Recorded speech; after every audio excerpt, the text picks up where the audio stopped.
तो good afternoon everyone. आज के टॉपिक में हम बात करेंगे जेनेटिक एल्गोरिथम। तो ये जेनेटिक एल्गोरिथम है, ये इसका मीनिंग है जीन। जीन मतलब ये जो जीन वर्ड है ये जेनेसिस वर्ड से फॉर्म हुआ है। जेनेसिस का मीनिंग है टू ग्रो। तो ये टॉपिक्स हैं, ये वाले टॉपिक्स इंट्रोडक्शन, एप्लीकेशन, वर्किंग, ये सारे टॉपिक्स आज हम कवर करेंगे। तो सबसे पहले स्टार्ट करते हैं इंट्रोडक्शन एंड एप्लीकेशन।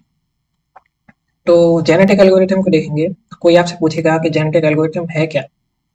तो genetic algorithm derivative free, stochastic, stochastic का मीनिंग है रैंडम, और ऑप्टिमाइजेशन मेथड है। तो क्या मीनिंग है, आपके पास बैक प्रोपोगेशन है, आपके पास इतने सारे मेथड्स हैं, तो उस जेनेटिक एल्गोरिथम का क्या मीनिंग है कि भला कोई क्यों ये यूज करेगा।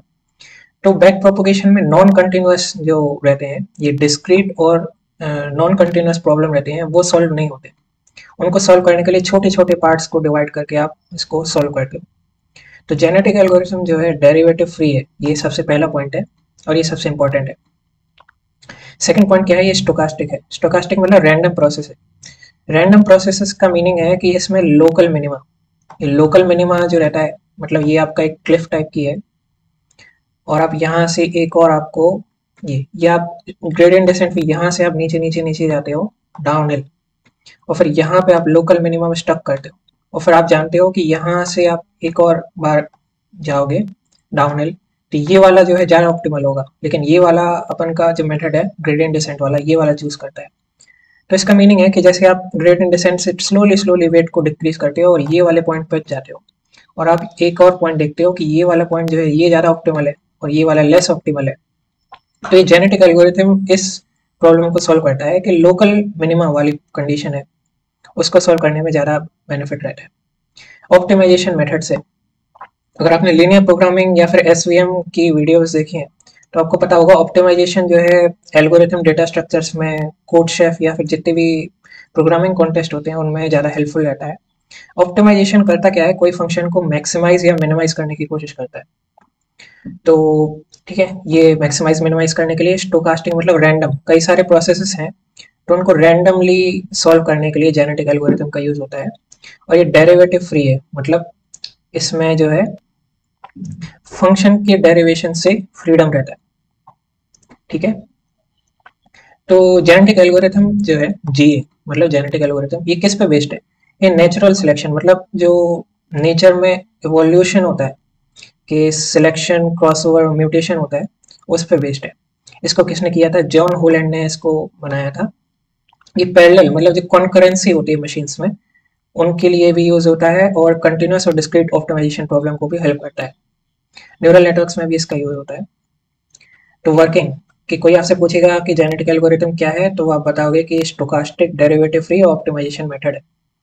तो कोई पूछेगा कि क्यों है, तो ये पैरेलल प्रोसेसिंग के लिए है। और आपसे पूछेगा कि काम कैसे करता है, हाउ। तो हाउ का ये है कि ये काम करता है, पहले जो है ये जेनेटिक एल्गोरिथम हर एक जो पॉइंट है, एनकोडिंग मतलब कोई भी डेसिमल नंबर सिस्टम है तो उसको 0 और 1 के फॉर्म में कन्वर्ट करता है, 0 और 1। ठीक है, एनकोडिंग का मतलब है डेसिमल से आप 0 1, मतलब जो मशीन आपकी कोई सॉल्यूशन को रीच करने के लिए जो ऑप्टिमल पाथ निकालती है, उसके लिए अपन को एनकोडिंग जरूरी रहती है। तो जेनेटिक एल्गोरिथम क्या करता है, ये इनकोड करता है कोई सॉल्यूशन को बाइनरी बिट स्ट्रिंग, और ये जो बाइनरी बिट स्ट्रिंग है इसको बोलते हैं क्रोमोसोम। ठीक है, क्रोमोसोम जो है नेचुरल में, आप बायोलॉजी का अगर आपने क्लासेस वगैरह ली हो, तो क्रोमोसोम जो है एक बाइनरी बिट स्ट्रिंग से रिप्रेजेंट किया जाता है। तो इसमें क्या करते हैं, जो हर एक पॉइंट है, जो अपन ने यहाँ पे बाइनरी बिट स्ट्रिंग ली है, यही पॉइंट है ये वाला, और इसको जो है एक फिटनेस वैल्यू अपन जनरेट करते हैं। ये जो फिटनेस वैल्यू है ये बहुत इंपॉर्टेंट रहती है, क्योंकि ये फिटनेस वैल्यू ही सिलेक्शन और क्रॉसओवर और एंट्रोपी के लिए बेनिफिट करती है। तो ये क्या करती है कि आप कोई सेट ऑफ पॉइंट्स लेते हो और उन सेट ऑफ पॉइंट्स को एक कलेक्शन में फॉर्म करते हो। ये जो कलेक्शन है ये रहती है पॉपुलेशन, और ये पॉपुलेशन डिसाइड करती है कि आपके जेनेटिक एल्गोरिथम किस तरह से इवोल्यूशन में जाता है। तो आप नई पॉपुलेशन को क्रिएट करते हो, जैसे ये आपने क्रोमोसोम्स को फॉर्म किया है प्रोबेबिलिटी के बेसिस में, और इनका सिलेक्शन, क्रॉसओवर और म्यूटेशन। ठीक है, तो इनमें 3 ऑपरेशंस होते हैं, सिलेक्शन, क्रॉसओवर और म्यूटेशन। तो सिलेक्शन आप जानते हो कि प्रोबेबिलिटी के बेसिस पे रहता है कि जिसकी ज़्यादा प्रोबेबिलिटी होती है उसका ज़्यादा एवोल्यूशन ज़्यादा जल्दी होता है, और जिसकी लो प्रोबेबिलिटी है उनका म्यूटेशन होता है। म्यूटेशन का मीनिंग है कि आपकी जो बिट्स हैं उनको आप चेंज करते हो कि उनका प्रोबेबिलिटी ज़्यादा ऊपर है। क्रॉसओवर जो है, दो, अगर आप क्रॉसओवर इस टाइप का रहता है कि आपकी दो स्ट्रिंग्स हैं तो उनकी एक स्ट्रिंग ये है और एक स्ट्रिंग ये है, तो इसमें ये वाले पेरेंट जो स्ट्रिंग है वो सेकंड वाली स्ट्रिंग से, और ये जो फर्स्ट वाली स्ट्रिंग है वो सेकंड वाली स्ट्रिंग से इंटरचेंज होती है। ये इस इंटरचेंज को बोलते हैं क्रॉसओवर। और जिसमें ज़्यादा फिटनेस वैल्यू रहती है, जो प्रोबेबिलिटी एक्सपेक्टेशन ज़्यादा रहती है, उसको आगे की प्रोसेस में ट्रांसफॉर्म किया जाता है। तो ऑपरेटर्स, तो जेनेटिक एल्गोरिथम में ऑपरेटर्स 3 तरह के रहते हैं। पहला रहता है सिलेक्शन, दूसरा रहता है क्रॉसओवर और तीसरा रहता है म्यूटेशन। तो सिलेक्शन, क्रॉसओवर और म्यूटेशन। तो सिलेक्शन आप जानते हो प्रोबेबिलिटी पे रहता है। अगर आप राउंड रॉबिन प्रोसेस यूज कर रहे हो तब, और आप टूर्नामेंट सिलेक्शन कर रहे हो तो भी प्रोबेबिलिटी रहती है, पर दो क्रोमोसोम्स के बीच में कंपटीशन होता है कि अगर ये वाला क्रोमोसोम्स की ज़्यादा फिटनेस वैल्यू है तो वो आगे के क्रॉसओवर प्रोसेस में जाता है। ठीक है, तो प्रोबेबिलिटी आपकी रोलेट व्हील में रहती है। टूर्नामेंट में आप कॉम्पिटिट करते हो, दो क्रोमोसोम्स के बीच में आप कॉम्पिटिशन करते हो कि पहले वाला क्रोमोसोम जो है दूसरे वाले से ज़्यादा बेटर है, तीसरा वाला क्रोमोसोम तीसरे वाले चौथे वाले से ज़्यादा बेटर है। जो आपका क्रोमोसोम टूर्नामेंट में ज़्यादा परफॉर्म करता है उसको क्रॉस ओवर के लिए प्रमोट किया जाता है। रैंक बेस्ड, और ये मैं आगे एक्सप्लेन करूंगा किस टाइप से रहते हैं, पर ये रोलेट व्हील और टूर्नामेंट के बारे में आप ज़रा एक्सप्लेन कीजिए। ये बेसिक ओवरव्यू है कि सिलेक्शन आपकी प्रोबेबिलिटीज के रहता है कि जो टोटल फंक्शन है जिसको आपको ऑप्टिमाइज करना है, मैक्सिमाइज या मिनिमाइज करना है, उसकी जो समेशन है उससे आप इंडिविजुअल वैल्यूज को डिवाइड करते हो और प्रोबेबिलिटी निकालते हो। फिर है क्रॉसओवर। क्रॉसओवर जो है इंटरचेंज रहता है कि आपकी फर्स्ट स्ट्रिंग है और सेकंड स्ट्रिंग है, थर्ड स्ट्रिंग है ये। तो जैसे इसमें मैं दूसरा पेन यूज करता हूँ, जैसे ये वाला है, ये इस वाले से, और ये वाला इस वाले से, इनका जो इंटरचेंज होता है, जो सब स्ट्रिंग का इंटरचेंज होता है उसको बोलते हैं जेनेटिक एल्गोरिथम। और म्यूटेशन जो है आप फ्लिप करते हो, जिसकी सबसे कम प्रोबेबिलिटी रहती है उसको आप फ्लिप करते हो, तो ये बिट फ्लिप रहती है। गॉसियन जो है नॉर्मल डिस्ट्रीब्यूशन या फिर स्टैटिस्टिक का आपने कोर्स किया हो तो जेनेटिक गॉसियन में इस टाइप का एक ग्राफ रहता है। ठीक है, तो इसमें जो डेंसिटी फंक्शन से आप जो कैलकुलेट करते हो, ठीक है, वो आपका गॉसियन फंक्शन रहता है और ये स्वैप करता है म्यूटेशन। तो सिलेक्शन ऑपरेटर्स किस टाइप से रहते हैं? 3 टाइप से रहते हैं। ये आपकी प्रोपोर्शनल प्रोबेबिलिटी, जो प्रोबेबिलिटी आप कैलकुलेट करते हो उस पर बेस्ड रहती है। टूर्नामेंट में आप कॉम्पिटिट करते हो कि दो या दो से ज्यादा फंक्शंस हैं, उनके बीच में जो कंपटीशन में सबसे ऊपर परफॉर्म करते हैं वो टूर्नामेंट पे करते हैं। ये कंपटीशन पे बेस्ड रहता है। और रैंक बेस्ड आपकी जो रैंक फिटनेस वैल्यू है उस पर बेस्ड रहता है, जो आपकी फिटनेस वैल्यू किसी फिक्स्ड क्राइटेरिया है रैंकिंग करने का, उस पर बेस्ड रहता है। फिर क्रॉसओवर आपकी 3 पॉइंट्स पे रहती है। एक रहता है सिंगल पॉइंट क्रॉसओवर, जिसमें आप सिंगल क्रॉसओवर में सिंगल पॉइंट पे आप दो जीन्स को क्रॉसओवर कराते हो। 2 पॉइंट्स पे आप दो स्टब स्ट्रिंग में 2 पार्ट्स पे सब क्रॉसओवर कराते हो। यूनिफॉर्मली में आप रैंडमली कोई भी स्ट्रिंग को चूज करते हो कि ये वाली स्ट्रिंग जो ज्यादा प्रोबेबिलिटी है, इसकी स्ट्रिंग की कम प्रोबेबिलिटी है।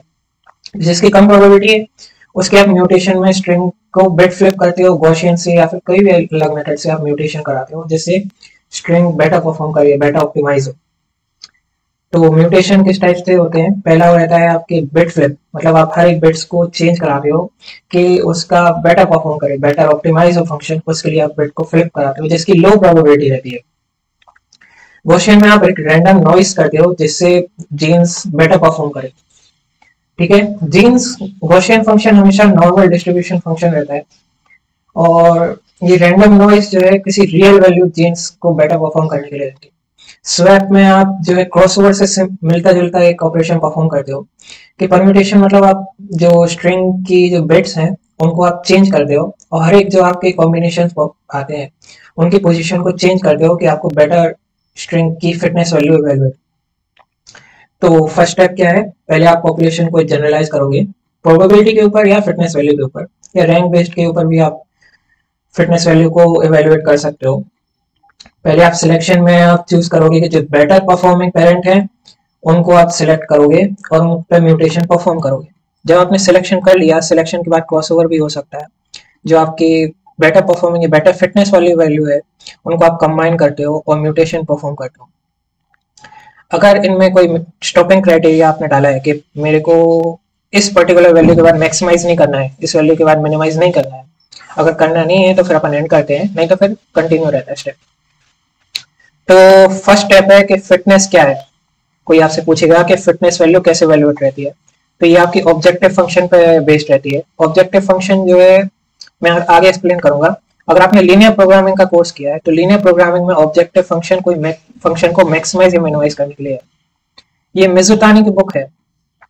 कई कई बुक्स में फिटनेस वैल्यू को ऑब्जेक्टिव फंक्शन से इक्वल नहीं करते हैं, कई बुक्स में फिटनेस वैल्यू को ऑब्जेक्टिव फंक्शन से इक्वल करते हैं, पर है दोनों सिमिलर टर्म्स और दोनों में डिफरेंसेस भी हैं। तो सिमिलरिटी ये है कि दोनों में मैक्सिमाइजेशन या मिनिमाइजेशन होता है, पहली बात। और हर एक जो मेंबर्स हैं वो फिटनेस वैल्यू के ऊपर अपन रैंक करते हैं, ठीक है। ये फिटनेस वैल्यू है, मतलब ये प्रोबेबिलिटी है कि फंक्शन किस तरीके से परफॉर्म करता है, और इनकी जो गुडनेस है वो फिटनेस फंक्शन से इवेल्युएट होती है। और हर एक जो फिटनेस होती है वो आपकी ऑप्टिमाइज उस पर्टिकुलर पॉइंट पे आपका जो मैक्सिमम या फिर मिनिमम पॉइंट है वो आपकी स्ट्रेंथ की उस पर्टिकुलर वैल्यू पे इवेल्युएट होती है। तो ये एल फॉर्च्यूना की एक रेफरेंस बुक है, उस पर मैंने देखा कि ऑब्जेक्टिव फंक्शन और फिटनेस वैल्यू में क्या डिफरेंस है। फिटनेस ऑब्जेक्टिव फंक्शन जो है मेजरमेंट करता है और ये जो है ट्रांसफॉर्म करता है। ये क्या करता है कि कोई फंक्शन में चेंज नहीं लाता है, बस उसका जो है एक पर्टिकुलर सॉल्यूशन तक रीच करने का तरीका बताता है। और फिटनेस फंक्शन क्या करता है, कोई फंक्शन को नई वैल्यू के लिए ट्रांसफॉर्म या चेंज करता है कि नया फंक्शन एक वैल्यू है। तो एक एडिशनल या फिर बोनस चीज जो है वो आप मुझसे लोगे, वो ये है कि सिमुलेटेड अनिलिंग। सिमुलेटेड अनिलिंग क्या है, कोई आप मेटल को लेते हो और मेटल को हीट करते हो या फिर कूल करते हो कि मेटल जो है सॉलिड होता है। तो स्टोकास्टिक मतलब रैंडम प्रोसेस है, ऑप्टिमाइजेशन मतलब मैक्सिमम या फिर मिनिमम पॉइंट है कोई पर्टिकुलर ऑब्जेक्टिव तक रीच करने के लिए। तो कोई आपसे पूछेगा सिमुलेटेड अनिलिंग क्या है, तो आप आंसर दोगे कि ये स्टोकास्टिक मतलब रैंडम प्रोसेस है जो कोई फंक्शन को मैक्सिमाइज या फिर मिनिमाइज करने के लिए यूज होता है। क्यों यूज करता है, ग्लोबल मिनिमम को रीच करने के लिए। कोई फंक्शन को आप हीट, मतलब ये रियल लाइफ एनालॉजी है कि कोई फंक्शन को आप हीट या फिर स्लोली कूल करते हो जिससे लो एनर्जी क्रिस्टलाइन फॉर्म, मतलब जो ऑप्टिमल आपका पाथ है, जो आपका ऑब्जेक्टिव है, उस फंक्शन तक रीच करने के लिए आप हीट और कूल करते हो। कैसे करते हो, ये है आपकी equation P S F equal to A की पावर माइनस, ये चेंज ऑफ एनर्जी है। मतलब आप जब कोई फंक्शन को कोई मेटल को हीट या फिर कूल करते हो तो जितना भी एनर्जी में चेंज होता है, आपके जो ऑब्जेक्टिव या फिर एनर्जी फंक्शन में जितना भी चेंज आता है वो आपके डेल्टा ई से रहता है, और ये टेम्परेचर है। कई कई बुक्स में डिफरेंट टर्म्स का यूज किया जाता है, पर दोनों में जो है सिमुलेटेड एनीलिंग में बोल्ट्जमैन डिस्ट्रीब्यूशन का यूज किया जाता है, और ये बेटर परफॉर्म करती है अगर लोकल मिनिमा से आपका फंक्शन सफर करता है, जैसे ग्रेडियंट डिसेंट में लोकल मिनिमा का रहता है। तो अगर जो है आपका सोल्यूशन बेटर है, अगर आपका न्यू सोल्यूशन बेटर है तो वो एक्सेप्ट हो जाएगा। अगर न्यू सोल्यूशन नहीं है तो उसकी जो प्रोबेबिलिटी, अगर प्रोबेबिलिटी धीमे धीमे डिक्रीज होती जाती है उसकी टाइम पे उसको एक्सेप्ट किया जाता है। तो ये कई एक मैंने बुक्स पढ़ी थी कि मेजोतानी की बुक्स है, उसमें बोल्ट्जमैन मशीन और सिमुलेटेड अनिलिंग को सेम टर्म यूज किया गया है कि दोनों सेम है, पर ऐसा नहीं है। सिमुलेटेड अनिलिंग डिफरेंट टर्म है और बोल्ट्जमैन मशीन डिफरेंट टर्म है। ये जो है ऑप्टिमाइजेशन के लिए यूज होती है, जेनेटिक एल्गोरिथम भी ऑप्टिमाइजेशन के लिए रहती है, पर सिमुलेटेड अनिलिंग जो है एक कंटिन्यूअस प्रोसेस रहता है, ये प्रोबेबिलिटी पे बेस्ड रहती है। बोल्ट्जमैन मशीन, इसमें जो है एक ऑप्टिमाइज सॉल्यूशन रहता है और ये जो है प्रोबेबिलिटी मॉडल पे डिपेंड करती है। इसमें कोई न्यूरॉन्स या फिर वेट्स नहीं रहते हैं और इसमें इंटरकनेक्टेड न्यूरॉन्स रहते हैं। तो बोल्ट्जमैन मशीन बहुत हाई फाई टर्म है पर है सिंपल, ये ऑफ फील्ड नेटवर्क की तरह काम करता है, बस इसमें नेगेटिव वेट्स रहते हैं और इसमें प्रोबेबिलिटी का ज़्यादा यूज किया जाता है। ये धीमे धीमे डिक्रीज करती जाती है और ये फिक्स्ड रहती है। इसमें एक्सेप्टेंस प्रोबेबिलिटी रहती है, इसमें स्टेट ट्रांजिशन प्रोबेबिलिटी रहती है। ठीक, तो दैट्स इट।